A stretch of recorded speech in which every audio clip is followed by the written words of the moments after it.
সচিবালয়ে আগুনের কারণ উদ্ঘাটনে কাজ শুরু করেছে সরকার গঠিত উচ্চ পর্যায়ের তদন্ত দল। শুক্রবার সকালে ঘটনাস্থল পরিদর্শন করে আনুষ্ঠানিকভাবে কাজ শুরু করেন তারা। এই ঘটনা নাশকতা নাকি দুর্ঘটনা তা তদন্ত শেষে জানা যাবে উল্লেখ করেন ফায়ার সার্ভিস অ্যান্ড সিভিল ডিফেন্সের মহাপরিচালক ব্রিগেডিয়ার জেনারেল মোহাম্মদ জাহেদ কামাল। সাকিবুর রহমানের রিপোর্টে থাকছে বিস্তারিত।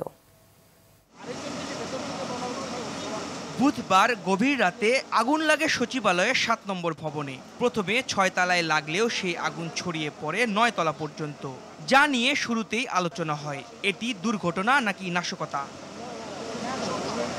এমন প্রশ্নের মধ্যেই আগুনের ঘটনায় বৃহস্পতিবার ৮ সদস্যের উচ্চ পর্যায়ের তদন্ত দল গঠন করে সরকার। স্বরাষ্ট্র মন্ত্রণালয়ের সিনিয়র সচিবের নেতৃত্বে এই কমিটি শুক্রবারই আনুষ্ঠানিকভাবে কাজ শুরু করে। এদিন সকালে সচিবালয়ের দুর্ঘটনাস্থল পরিদর্শন করেন কমিটির সদস্যরা। নেওয়া হয় ক্রাইম সিন, সেখানে বৈঠকও করেন তারা। পরে কমিটির সদস্য ফায়ার সার্ভিসের মহাপরিচালক জানান, আগুনে পোড়া বিভিন্ন কক্ষ পরিদর্শন করে অনুসন্ধানের কাজ শুরু করেছেন তারা। আমরা তদন্তের কাজটা শুরু করছে, এখন আমাদের পক্ষে কোনো কিছু বলা সম্ভব না। আমরা ভিজিট করছি, সবাই দেখেছি, পরে এটা মন্তব্য। তিনি জানান, আগুন দুর্ঘটনাজনিত নাকি নাশকতা তা তদন্ত শেষে জানা যাবে। তদন্ত চলছে, এখন কোনো মন্তব্য করা যাবে না। তদন্ত চলছে, আমি একটি তদন্তের মেম্বার, আমি তো মন্তব্য করতে পারি না।